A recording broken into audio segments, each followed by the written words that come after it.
दोस्तों मैं हाँ तव्हांजो हैदर मला ऐं तव्हां ॾिसी रहिया आहियो यूट्यूब चैनल मज़ामत। सिंध जा 5 ज़िला गुज़िरियल केतिरे अरसे खां सरदारनि ऐं क़बाइली फोर्सिस जे हवाले कया विया आहिनि। हिते जी ॻाल्हि इहा आहे त पाकिस्तान पीपल्स पार्टी जी 15 सालनि खां सिंध में हुकूमत आहे ऐं हीउ चोथों भेरो पाकिस्तान पीपल्स पार्टी खे सिंध ॾिनी वई आहे। पर सिंध जा 5 ज़िला कश्मीर, कंदकोट, जेकमबाद, शिकारपुर, सखर, घोटकी उहे मुकमल तौर ते धाड़ेलनि जे हवाले कया विया आहिनि ऐं धाड़ेल बि केतिरा आङुर ते किरण जेतिरा। जेकॾहिं मक़ामी सहाफ़ी हिन ते तहक़ीक़ात कनि ऐं उन जी तइदाद जी ॻण पकनि त शायदि ई 100 खां 150 धाड़ेल थी सघनि था। ऐं पोइ सिंध सरकार चवे थी त क़बाइली झेड़नि जे करे इन्हनि ज़िलनि जूं हालतूं ख़राब आहिनि ऐं सिंध जो वज़ीर आला सैयद मुराद अली शाह ऐं चेयरमैन जनाब बिलावल भुट्टो ज़रदारी मीडिया जे साम्हूं जी चवनि था त धाड़ेलनि वटि नेटो जा हथियार आहिनि। नेटो जा हथियार अफ़गानिस्तान में अमेरिका ऐं जे इतिहादनि गुज़िरियल केतिरे अरसे में जेका हुननि जंग जोड़े रखी हुई, उन खां पोइ जॾहिं अफ़गानिस्तान ख़ाली करे विया त पंहिंजा हथियार छॾे विया। त इहे अफ़गानिस्तान जूं सरहदूं क्रॉस करे ऐं पोइ सिंध जे सरहदुनि में अंदरि दाख़िल थींदड़ इहे हथियार कंहिंजे थ्रू अचनि था। हुकूमत त पाकिस्तान पीपल्स पार्टी जी आहे। सरहदुनि ते त मुल्क जा रियासती इदारा चौक ऐं चौबंद 24 कलाक बीठा आहिनि। त इहे हथियार आसमाननि मां उॾामी त कोन था पहुचनि, ज़ाहिर आहे सरहदुनि खां क्रॉस करे उन खां पोइ सिंध जे हिन 5 ज़िलनि ताईं हथियार पहुचनि था।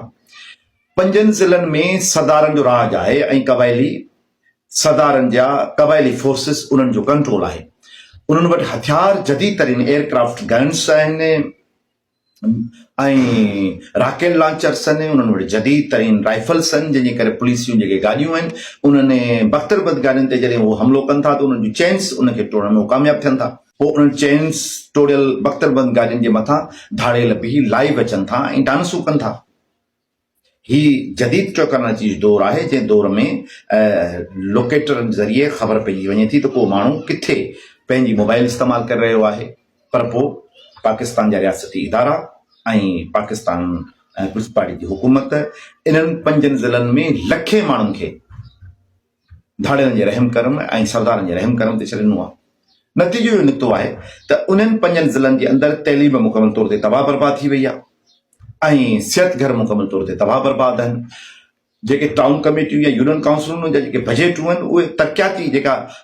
रिथाबंदी थींदी आहे उहा मुकमल तौर ते नाकाम थी चुकी आहे। किथे बि को तरक़ियाती कमु कोन पियो थिए।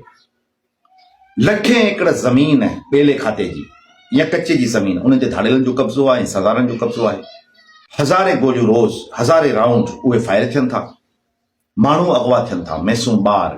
प्रिया कुमारी, हुसैन आरई उहे अगवा थियनि था।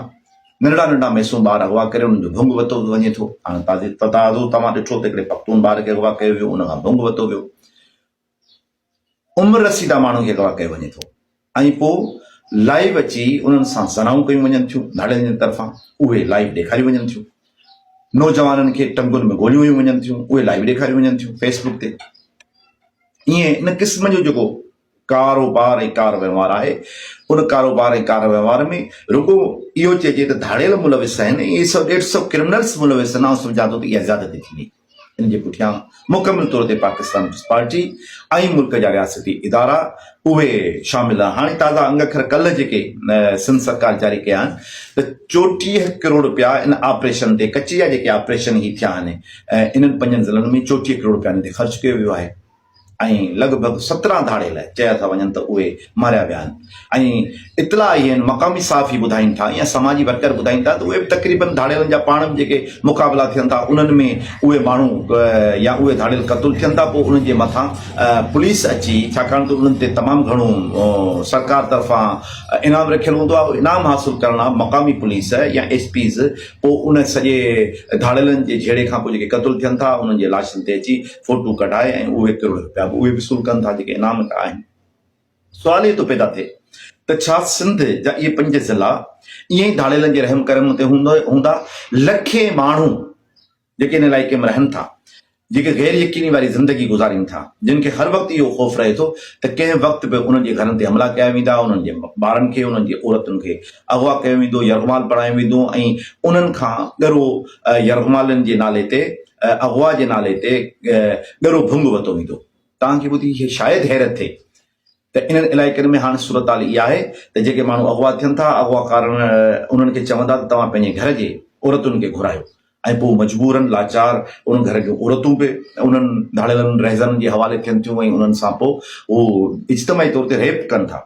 त हीअ जेका ख़ौफ़ जी सूरत हाल पैदा कई वई आहे इन्हनि 5 ज़िलनि जे अंदरि ऐं जेकी रियासती इदारनि ऐं पाकिस्तान पीपल्स पार्टी जेको कलूर कयो आहे माण्हुनि सां इहो कलूर द हक़ीक़त सिंध जे माण्हुनि ॾांहुं बाक़ी सिंध जे ज़िलनि जे माण्हुनि ॾांहुं इहो पैगाम आहे त तव्हां सां बि इहो कयो वेंदो एॾी वॾी बजेट जेका इदारनि ते ख़र्च थिए थी ऐं अमन अमान जे नाले ते जेके केतिरे अरसे खां 90 जे ॾहाके खां वठी सिंध जे अंदरि रेंजर्स मौजूदु आहे उन्हनि समूरनि इदारनि ते सिंध जे माण्हुनि जे टैक्स मां ख़र्च थिए थो पर उन्हनि जी कारकर्दगी ज़ीरो आहे ऐं माण्हू गुरबत जे आलम में आहिनि माण्हू गैर यकीनी जे आलम में आहिनि माण्हुनि खे इहो ख़ौफ़ आहे त कंहिं वक़्तु उन्हनि खे यरगुमाल पढ़ायो वञे थो हाणे तव्हां ॾिठो बहराम सावंत खे क़तलु कयो वियो हिकिड़े मुल्कंदड़ हिकिड़े बेख़ौफ़ माण्हू खे जेको ख़बर अथसि त मूंखे हीअ रहज़न क़तलु कंदा उन जे बावजूदि हू मुल्कंदो रहे थो त एॾे वॾनि बहादुर नौजवान सिंधियुनि खे इन्हनि जे रहम करम ते छॾियो वियो आहे असां घुर कयूं था या असीं तजवीज़ कयूं था त फौरन इन्हनि समूर रहज़ननि खे गिरफ़्तार कयो वञे या जेके तव्हां क़बाइली नाम नियाज़ जहिड़ा चओ था उन्हनि जहिड़नि ख़तमु करण लाइ शीशन जज जे अॻुवाणीअ में हिकिड़ी कमेटी ठाही वञे जेका कमेटी इन्हनि जहिड़नि जो निबेरो करे गॾोगॾु जिन माण्हुनि ते ॾंड पवनि था उहा ॾंड सरकार उहा अदा करे ऐं जेके माण्हू सरकारी केसनि में आहिनि मसलन पुलिस जा कूड़ा मुक़ाबला जेके थींदा आहिनि उहे समूरा केस वापसि वरिता वञनि बाक़ी जेके हुननि जूं सरगर्मियूं आहिनि ॾोहनि जूं उन्हनि जूं सज़ाऊं मुक़ररु कयूं वञनि ऐं घटि में घटि उन्हनि खे सज़ा मौत जी सज़ा न ॾिनी वञे फाई सज़ा न ॾिनी वञे इन तरह सां तव्हां सिंध जे अंदरि अमन अमान बहाल करे सघो था बाक़ी जेके ही टिकटॉकर एसपीज़ आहिनि जेके रुगो सोशल मीडिया जे शोशा में असांखे तमामु वॾा बुत करे ॾेखारिया विया आहिनि उन्हनि जे आसिरे ते इन्हनि 5 ज़िलनि जे अंदरि को बि अमन कोन थींदो